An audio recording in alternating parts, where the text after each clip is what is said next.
আমি ইচ্ছা করলে ওখান থেকে সেফ এক্সিট নিতে পারতাম, ইচ্ছা করলে আমি সেখান থেকে সরে যেতে পারতাম।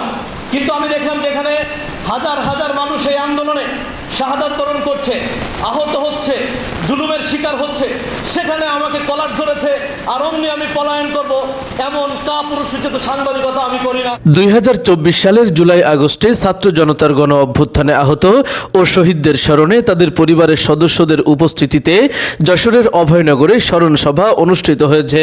গতকাল সোমবার বিকালে উপজেলা প্রশাসনের আয়োজনে উপজেলা পরিষদের অডিটোরিয়ামে এই স্মরণ সভা অনুষ্ঠিত হয়। উপজেলা নির্বাহী কর্মকর্তা জয়দেব চক্রবর্তীর সভাপতিত্বে প্রধান অতিথির বক্তব্য রাখেন যশোর জেলার স্থানীয় সরকার বিভাগের উপপরিচালক রফিকুল হাসান।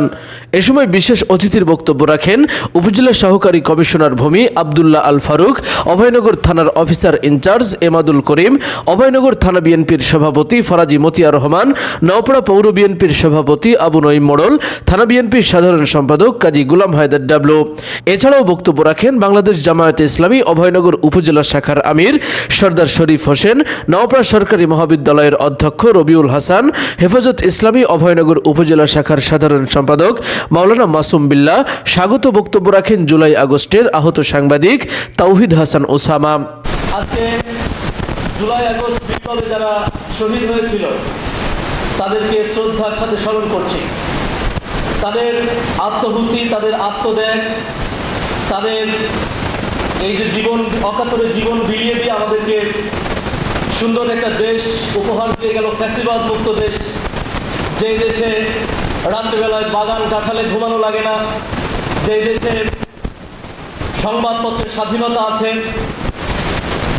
ক্ষমতাসীনদের দাপটে, ক্ষমতাসীনদের চাপে, যে দেশে নিউজ বন্ধ করা লাগে না, যে দেশে সকলে সুখে শান্তিতে বসবাস করছে, এমন একটি দেশ উপহার তারা দিয়ে গেল। তাদের স্মৃতির প্রতি গভীর শ্রদ্ধা এবং সমবেদনা জানাচ্ছি পরিবারের প্রতি। এ সময় শিক্ষার্থীদের মধ্য থেকে মোহাম্মদ আশিকুজ্জামান, রাকিব পাটোয়ারি, ফয়সাল মাহমুদ, জিহান হাসান জিম সহ অন্যান্যরা উপস্থিত ছিলেন। অনুষ্ঠান সঞ্চালনা করেন উপজেলা আইসিটি টেকনিশিয়ান দেবাশিস দাস নান্টু। এর আগে উপজেলা চত্বর থেকে বিশাল একটি র্যালি বের করা হয়।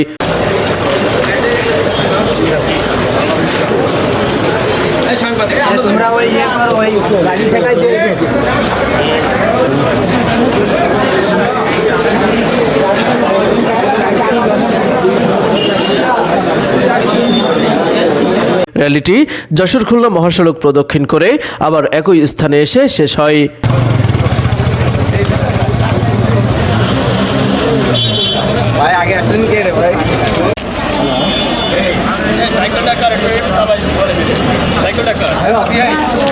ডেস্ক রিপোর্ট, খবর অভয়নগর।